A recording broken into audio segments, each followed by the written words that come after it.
Hello, नमस्कार और आदाब सब दोस्तों को आपके अपने दोस्त और गाइड इरफान की तरफ से एक बार फिर आपके साथ आपके अपने चैनल एस्ट्रो अस्योरेंस पर। ये कहा जाता है कि रिश्ते ही वो कुंजी हैं जिससे जिंदगी और भी खूबसूरत बनती है, जिंदगी जीने लायक बनती है। और ये रिश्ते ही हैं या वो लोग जो हमारे सबसे करीब हैं, जो जिंदगी को खूबसूरत बनाते हैं, जो जिंदगी को शानदार भी बनाते हैं।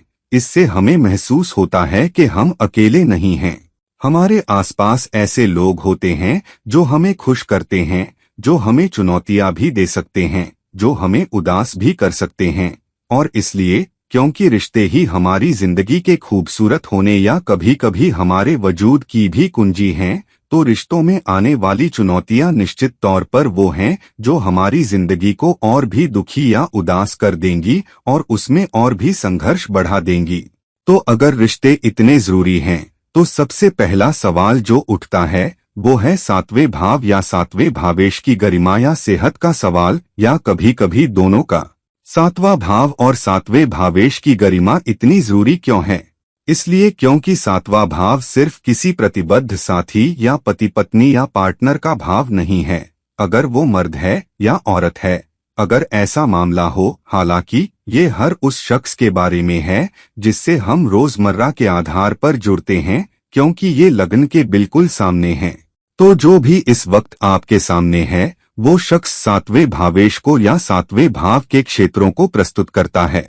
तो क्योंकि कुछ लोग ऐसे होते हैं जिनसे हम दिन प्रतिदिन जुड़ते हैं, जैसे बॉस, शायद हमारे बच्चे, पति पत्नी, शायद किसी रिहायशी सोसाइटी के मैनेजर जिनसे हमारे फ्लैट के रखरखाव, रिहायशी सोसाइटी के रखरखाव आदि से जुड़े छोटे मोटे काम होते हैं, शायद वो विक्रेता जो हमें नियमित तौर पर चीजें सप्लाई करते हैं, या शायद स्थानीय किराने की दुकान का मालिक जिससे हम नियमित रूप से जुड़ते हैं। तो वो सारे लोग जो हमारी जिंदगी को जीने लायक बनाते हैं, वो सब वो लोग हैं जिनसे हम रोजाना के आधार पर जुड़ते हैं। और सबसे अहम तौर पर निश्चित तौर पर हमारा पार्टनर, हमारा जीवन साथी। और इसलिए ये बहुत जरूरी हो जाता है। अब अगर ये बहुत बहुत जरूरी है, तो हमें कैसे पता चले कि हमारा सातवां भावेश बहुत अच्छी गरिमा में नहीं है? अब आप गरिमा से क्या मतलब रखते हैं? इसका मतलब सम्मान नहीं है, या कि हमारा पार्टनर हमारे साथ सम्मानजनक है या दूसरों द्वारा सम्मानित किया जाता है। किसी ग्रह की गरिमा, खास तौर पर जब हम सातवें भावेश की गरिमा की बात कर रहे हैं, तो वो यहाँ सातवें भावेश की समग्र सेहत के बारे में है। सेहत से आप क्या मतलब रखते हैं? मसलन, क्या ये अंशों में अच्छा है? क्या ये अस्त नहीं है? क्या ये वक्री नहीं है? क्या ये नीच का नहीं है? क्या ये किसी बुरे युति के अधीन नहीं है? क्या ये किसी कठिन दृष्टि के अधीन नहीं है?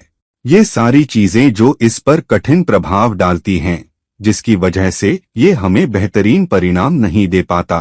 तो जो ग्रह बुरी गरिमा में कहा जाता है, वो है जो हमें बेहतरीन या अच्छे परिणाम देने की स्थिति में नहीं होता, और किसी न किसी कारण से अस्त होने, नीच होने, वक्री होने या कुछ युति या कठिन दृष्टि के कारण ये अच्छे परिणाम देने की सबसे अच्छी स्थिति में नहीं होता।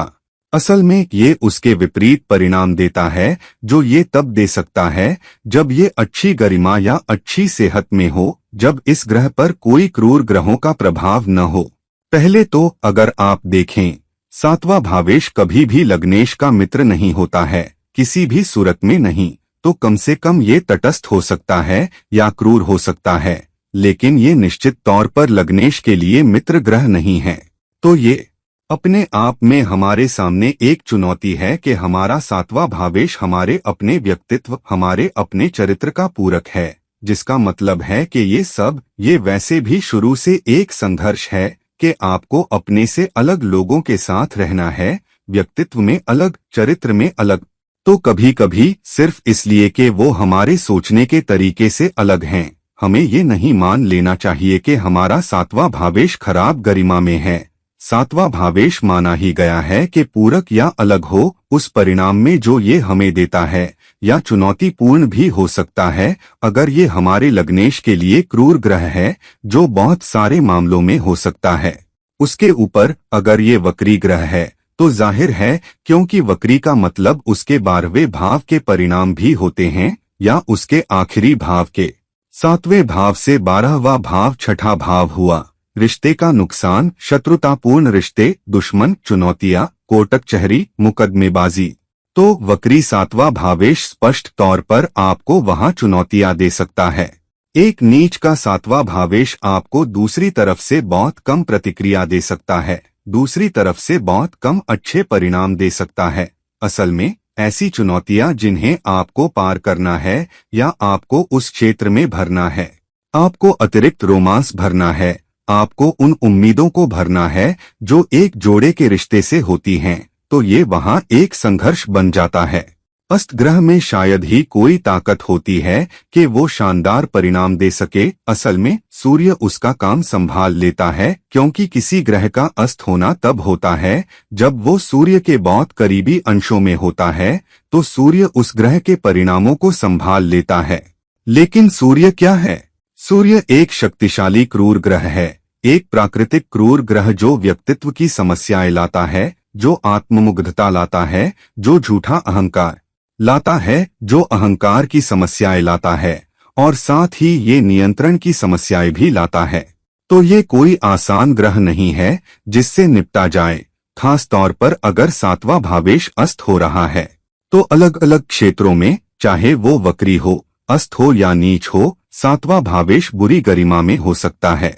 फिर उसके ऊपर अगर ये किसी क्रूर ग्रह के साथ युति में है तो चुनौतियां और बढ़ सकती हैं।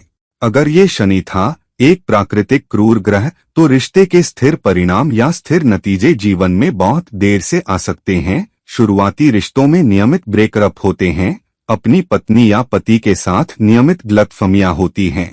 अगर ये मंगल है तो आप पार्टनर के लिए लड़ने या साथ खड़े होने के बजाय पार्टनर से लड़ते हैं, उस सूरत में आप अपने मंगल को खराब कर रहे हैं। अगर आप रिश्ते में स्थिरता के लिए काम नहीं कर रहे तो आप अपने शनि को खराब कर रहे हैं, जो कुंडली के कुछ दूसरे क्षेत्रों से जुड़ा हो सकता है। अगर 7वां भावेश स्वयं सूर्य है और सूर्य क्रूर ग्रहों के साथ युति में है या क्रूर ग्रहों की दृष्टि के अधीन है, तो अहंकार की समस्याएं बहुत ज्यादा हो सकती हैं, आत्ममुग्धता की समस्याएं बहुत ज्यादा हो सकती हैं, व्यक्तित्व के अंतर बहुत ज्यादा हो सकते हैं, नियंत्रण की समस्याएं बहुत ज्यादा हो सकती हैं।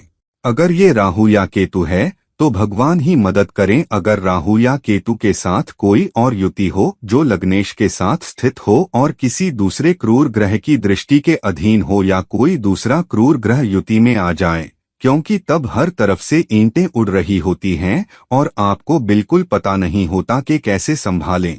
यहाँ तक कि किसी शुभ ग्रह की दृष्टि चुनौतियों को कुछ हद तक कम कर सकती है, लेकिन बहुत ज्यादा नहीं। और फिर आपको पता नहीं होता कि क्या उम्मीद करें, क्योंकि अचानक आपकी जिंदगी में अलग अलग चीजें घटित होती हैं। आपको पता नहीं होता कि पार्टनर या जीवन की परिस्थितियों से कैसे निपटें। लेकिन कभी कभी आपको कैसे पता चले कि आपका 7वां भावेश बुरी गरिमा में है, खास तौर पर अगर ये अस्त नहीं है, ये वक्री नहीं है, ये नीच का नहीं है, ये किसी बुरी युति में भी नहीं है, शायद ये किसी बुरी दृष्टि में भी नहीं है। तो आपको देखना होगा कि आपको अपनी जिंदगी में नियमित तौर पर कैसे नतीजे मिल रहे हैं। अगर नियमित गलतफहमियां हैं, अगर व्यक्तित्व की समस्याएं हैं, अगर आप दोनों नियमित रूप से लड़ रहे हैं या अलग हो रहे हैं या एक दूसरे के साथ समय नहीं बिता पा रहे, कम रोमांस है, हमेशा एक दूसरे से असहमतियां हैं, परिवार बनाने या स्थापित करने या आपके सामाजिक जीवन से जुड़ी संचार समस्याएं हैं, तो निश्चित तौर पर कहीं न कहीं कोई चुनौती है, क्योंकि 7वां भावेश अस्त, नीच, वक्री या बुरी युति के लक्षण नहीं दिखा रहा है, लेकिन वो प्रभाव दिखा रहा है। तो आपको शतबल, अष्टक वर्ग, 7वें भाव और 7वें भावेश के कोर्स को देखना होगा। कभी कभी चुनौतियां आपकी कुंडली से या आपकी कुंडली में 7वें भावेश की स्थिति से नहीं आ सकती हैं, ये आपके पार्टनर से आ सकती हैं, क्योंकि नाचने के लिए 2 लोग चाहिए। इसीलिए आपको कुंडली मिलान करना चाहिए, क्योंकि न सिर्फ आपकी कुंडली समस्याएं पैदा कर सकती है बल्कि पार्टनर की भी। और अगर आपके ग्रहों की स्थितियां संतुलित नहीं हैं, खासतौर पर 7वें भाव की स्थितियां संतुलित नहीं हैं, वित्तीय स्थितियां संतुलित नहीं हैं, संतान की स्थितियां संतुलित नहीं हैं, तो चुनौतियां बहुत बहुत ज्यादा हो सकती हैं। इसीलिए कभी कभी हमारा एक पार्टनर के साथ अच्छा जीवन नहीं हो सकता है, लेकिन कभी कभी अगर हम पार्टनर बदल ले या स्थिति ऐसी आ जाए तो हम दूसरे पार्टनर के साथ बेहतर हो सकते हैं। वजह ये हो सकती है कि पार्टनर के ग्रहों की स्थितियां अधिक पूरक हैं और आपकी कुंडली की कठिन स्थितियों को संतुलित कर रही हैं। कभी कभी शुभ ग्रह जैसे बुध या शुक्र भी, अगर वो आपके विशेष लग्न के लिए कार्यात्मक क्रूर ग्रह हैं, तो वो भी कुछ चुनौतियां पैदा कर सकते हैं। मसलन आपकी कुंडली में तीसरा भावेश और छठे, 8वें और 12वें भाव के दुष्टान भावेश या तीसरा भावेश आपको दूसरी तरफ कुछ चुनौतियां देंगे, खासतौर पर अगर वो स्वयं 7वें भावेश भी हैं या 7वें भावेश के साथ स्थित हैं या 7वें भावेश पर दृष्टि डाल रहे हैं या 7वें भावेश या 7वें भाव के साथ कोई संबंध स्थापित कर रहे हैं या 7वें भाव में स्थित होकर या तो क्रूर ग्रह 7वें भाव में स्थित हो या 7वें भावेश के साथ युति में हो या 7वें भावेश या 7वें भाव पर दृष्टि डाल रहे हों, तो ये भी आपके लिए नियमित चुनौतियां पैदा कर सकते हैं।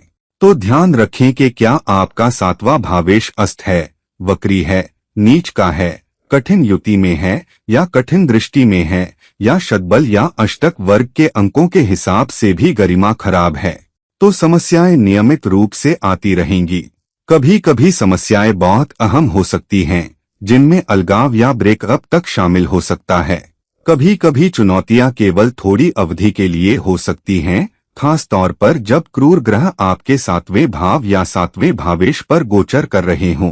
कम अवधि वाले क्रूर ग्रह जैसे सूर्य, मंगल या शुक्र या बुध, अगर वो आपके लग्न के लिए क्रूर ग्रह हैं, तो वो अपने गोचर के दौरान 7वें भाव या 7वें भावेश पर थोड़ी अवधि के लिए परेशानी पैदा कर सकते हैं, जो 20 से 25 दिनों जितनी कम हो सकती है या लगभग 45 दिनों से भी ज्यादा और 2 महीने तक भी। लेकिन ये ठीक है, ये और भी प्रबंधनीय है। हालांकि ग्रह जन्म कुंडली में अस्त, नीच, वक्री या कठिन क्रूर ग्रहों के साथ युति और क्रूर ग्रहों की दृष्टि के कारण अच्छी गरिमा में नहीं है। तो दोस्तों, क्योंकि रिश्ते बहुत जरूरी हैं, वैवाहिक रिश्ता बहुत जरूरी है, 7वें भावेश की गरिमा जरूर जांच लें, क्योंकि ये कई रिश्तों की कुंजी बन जाता है, सिर्फ पति पत्नी या पार्टनर के रिश्ते के अलावा भी।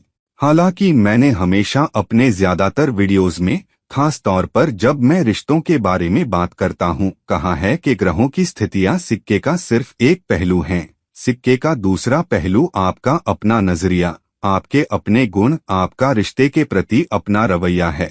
क्योंकि बहुत बार सबसे कठिन चुनौतियों के बावजूद अगर आप अपने ऊपर ले लें कि मैं अपनी पत्नी या पति से बेवजह नहीं लड़ूंगा, मैं और सब्र करूंगा, मैं और झुकूंगा, मैं और प्यार और देखभाल करूंगा, मैं और सहानुभूतिशील बनूंगा, मैं और समझदार बनूंगा, भले ही मैं कुछ स्थितियों को न समझूं, अगर पार्टनर किसी बात को लेकर गहराई से महसूस कर रहा है तो मैं उसे जाने दूंगा, मैं उसे गुजर जाने दूंगा, मैं उस विशेष मुद्दे को हमारे बीच कलह की जड़ नहीं बनने दूंगा। अगर आप ऐसा कर पाते हैं, अगर आप अपने रवैये को संभाल पाते हैं, आप सच में अपने पार्टनर से प्यार और देखभाल करते हैं, आप सब्र रखने, रिश्ते को बनाए रखने, अपने रिश्ते में शांति और सामंजस्य बनाए रखने के लिए मेहनत करते हैं, और हालांकि चुनौतियां आए और जाए, फिर भी आपका रिश्ता लंबे समय तक चल सकता है, लंबे समय तक कायम रहेगा। और समय के साथ आप एक दूसरे के इतने आदी हो सकते हैं कि आप एक दूसरे के बिना जीवन की कल्पना भी नहीं कर सकते। तो दोस्तों, इस वीडियो को लाइक करें, इस वीडियो को शेयर करें, और अगर आप मुझसे व्यक्तिगत परामर्श लेना चाहते हैं तो कृपया नीचे दिए गए लिंक के माध्यम से मुझसे संपर्क करें। किसी और समय, किसी और वीडियो तक, ये है आपका अपना दोस्त और गाइड इरफान, आपसे विदा लेता है। नमस्कार, शुक्रिया।